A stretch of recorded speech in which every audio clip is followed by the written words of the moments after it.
Selamat datang teman-teman pada mata kuliah Statistika Terapan.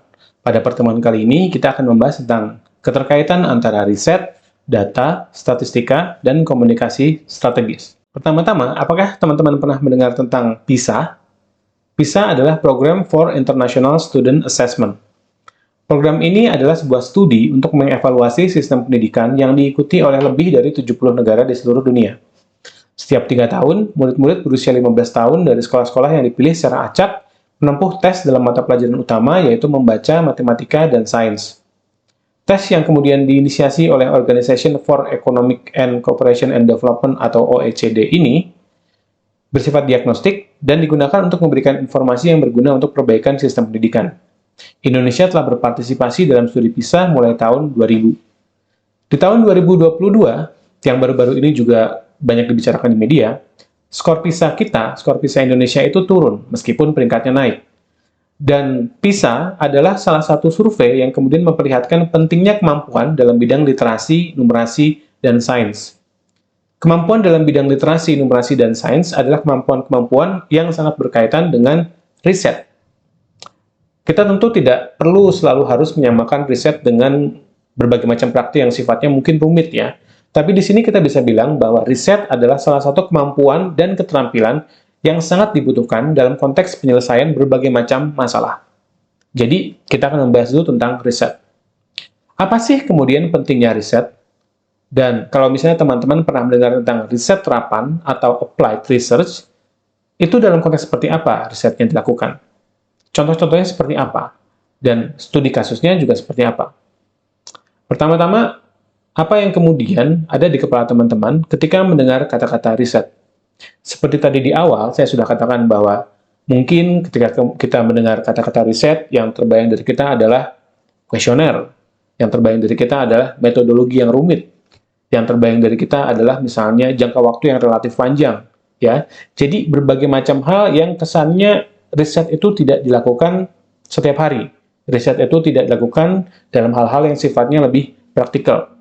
Riset itu misalnya hanya berkaitan dengan penelitian dan skripsi, padahal dalam berbagai kegiatan sehari-hari dan bahkan dalam berbagai hal yang sifatnya sangat-sangat praktikal, kita pun selalu melakukan riset.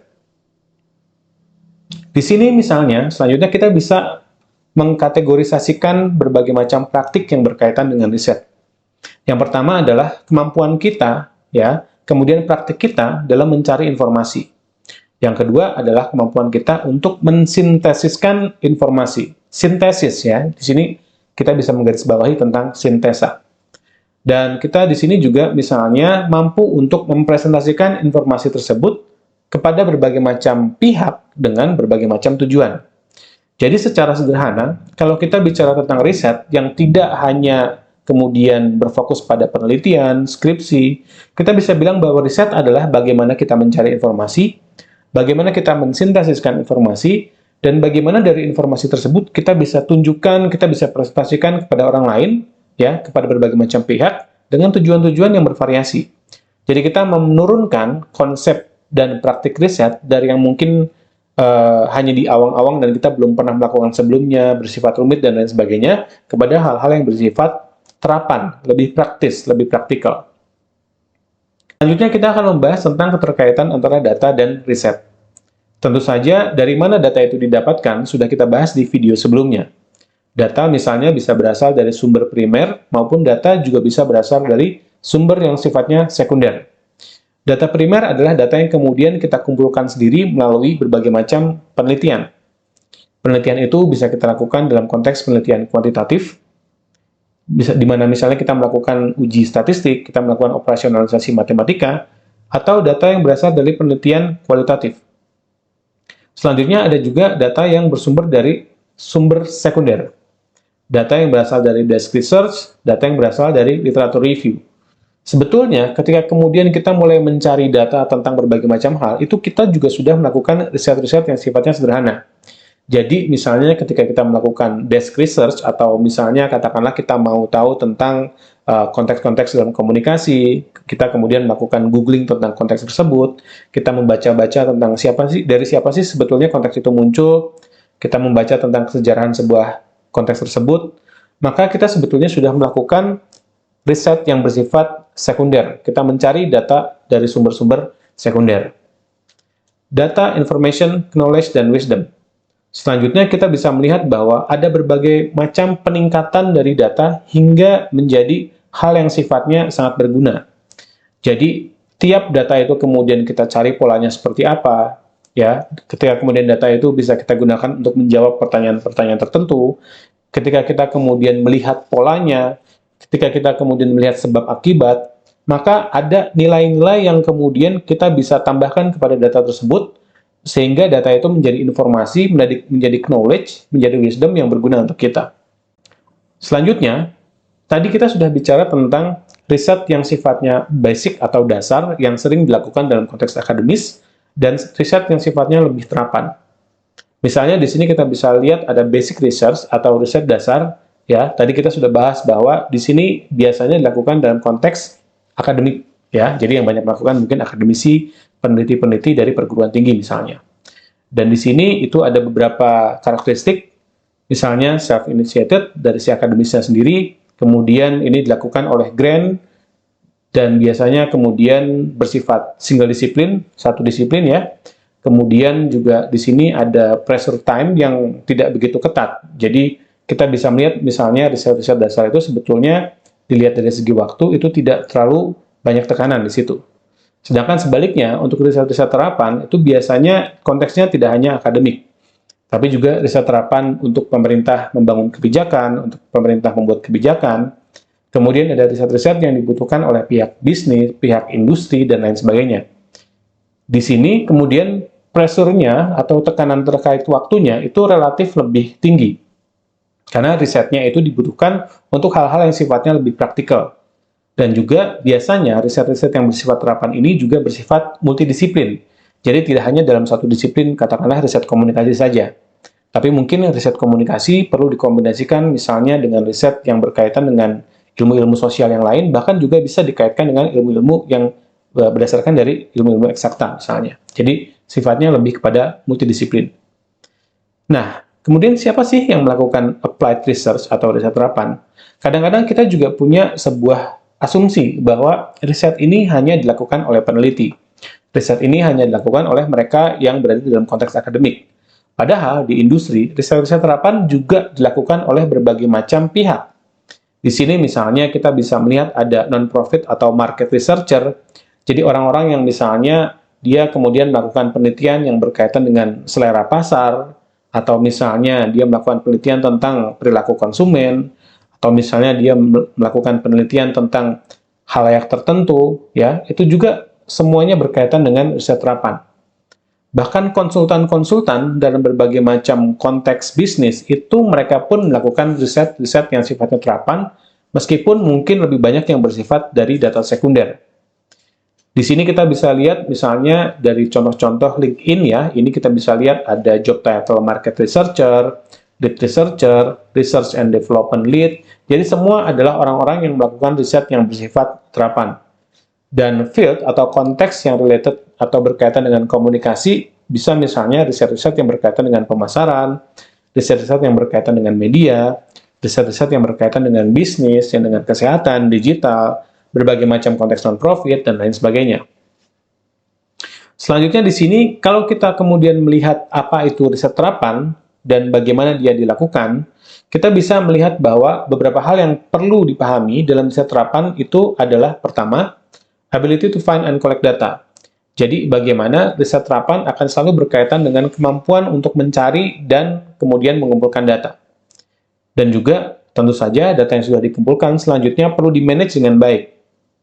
Data yang telah di-manage kemudian harus bisa dianalisis, ya, kemudian melakukan synthesize data, sampai kemudian data itu menjadi informasi yang sifatnya sangat berharga, menjadi apa yang disebut misalnya insight, dan biasanya dia menjelaskan tentang fenomena dalam konteks tertentu.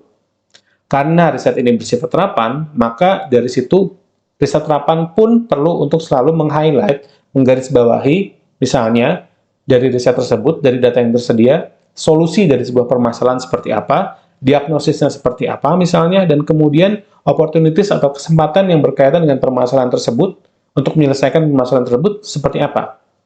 Dan tentu saja, karena kita bicara tentang riset terapan yang dibiayai oleh, kadang-kadang ini juga berasal dari konteks non-akademik, maka kemudian seorang peneliti atau seseorang yang kemudian melakukan riset terapan harus mampu untuk mempresentasikan informasi tersebut, mempresentasikan hasil risetnya kepada berbagai macam pihak atau stakeholder, di sini disebutnya, untuk berbagai macam tujuan.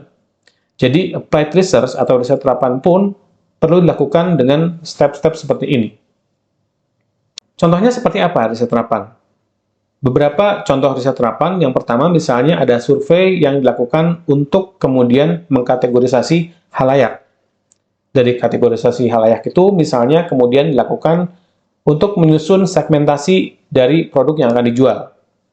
Atau misalnya di era digital saat ini dengan berbagai macam data digital yang dihasilkan di media sosial, maka riset terapan akan berkaitan dengan media monitoring. Misalnya dari sebuah produk tertentu, dari brand A, kita akan melakukan media monitoring secara terus-menerus, ya, dan kemudian misalnya mencari apakah kemudian ada sentimen yang sifatnya positif atau negatif, ataupun kita mencari kapan atau dalam konteks seperti apa produk kita dibicarakan di media sosial. Selanjutnya, contoh riset terapan juga misalnya akan berkaitan dengan evaluasi dari campaign. Kita misalnya bisa mengetahui ada kampanye yang sudah dilakukan dengan berbagai macam cara, dengan menggunakan berbagai macam media, maka kemudian apa saja yang bisa dievaluasi dari campaign tersebut? Apakah pesan yang disampaikan berhasil? Apakah pesan yang kemudian berhasil tersebut bisa mempengaruhi orang lain? Mempengaruhi dalam konteks apa? Mempengaruhi dalam konteks pengetahuan? Mempengaruhi dalam konteks sikap? Atau bahkan bisa mengubah perilaku? Itu adalah riset-riset terapan yang berkaitan dengan campaign. Dan selanjutnya, mungkin di media juga masih banyak sekali ya riset-riset terapan yang bisa dilakukan. Contohnya, misalnya kita bisa melihat kita mempelajari atau kita misalnya bisa melakukan analisis terkait pesan dalam iklan-iklan tertentu dengan efek-efek seperti apa. Jadi banyak sekali contoh riset terapan dalam konteks komunikasi. Selanjutnya, dalam konteks statistika terapan, ada dua hal yang perlu kita pelajari di sini, yaitu statistika yang bersifat deskriptif dan statistika yang bersifat inferensial. Statistika yang bersifat deskriptif, seperti ini juga sudah kita bahas sebelumnya, biasanya yang dilakukan kemudian adalah mengorganisir data, kemudian kita menarik kesimpulan dari data yang tersedia. Tentu saja dari data yang berserakan, misalnya dengan kita melakukan statistika deskriptif, kita bisa mengumpulkan data secara lebih baik, ya, kemudian melakukan visualisasi, penyajian, dan kita menarik kesimpulan dari data-data yang sifatnya sederhana. Sedangkan untuk statistika inferensial, kita bisa melakukan tes hipotesis tertentu. Kita bisa melakukan prediksi, dan kemudian kita bisa menarik kesimpulan berdasarkan dari sampel yang kita amati, dan menarik kesimpulan untuk populasi di sini. Dan tentu saja, untuk riset terapan, dua hal ini, statistika deskriptif dan statistika inferensial adalah kemampuan yang perlu kita pahami dan kita pelajari. Selanjutnya, kita bisa melihat dari bagaimana misalnya dalam konteks strategi komunikasi dan riset terapan itu selalu berkaitan. Dalam melakukan strategi komunikasi, tentunya kita memiliki objektif yang besar. Dari objektif itu, kemudian katakanlah kita ingin melakukan sebuah kampanye komunikasi, dan di macam-macam bagian dari kampanye komunikasi itu, kita melakukan evaluasi. Dari evaluasi itu, bagaimana kemudian cara kita mengukur keberhasilannya? Bagaimana cara kita melakukan evaluasi? Bagaimana kita memastikan bahwa praktik komunikasi atau praktik kampanye komunikasi itu dapat mendukung objektif yang sudah kita susun sebelumnya? Disinilah peran dari riset-riset terapan itu muncul. Misalnya di awal, sebelum kita memastikan objektif, riset yang bersifat terapan mungkin akan dilakukan untuk melihat konsumen, halayak, atau audiens yang akan terterpa dari pesan komunikasi. Kemudian setelah itu, misalnya ada riset lain yang bisa menjelaskan media apa yang perlu dipilih dalam sebuah kampanye komunikasi.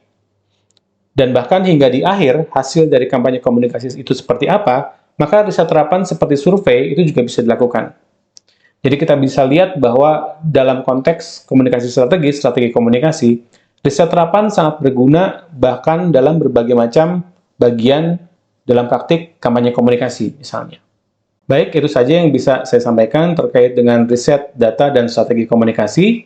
Semoga seluruh materi yang telah saya sampaikan dapat berguna, dan kita akan berjumpa pada video yang lain. Terima kasih.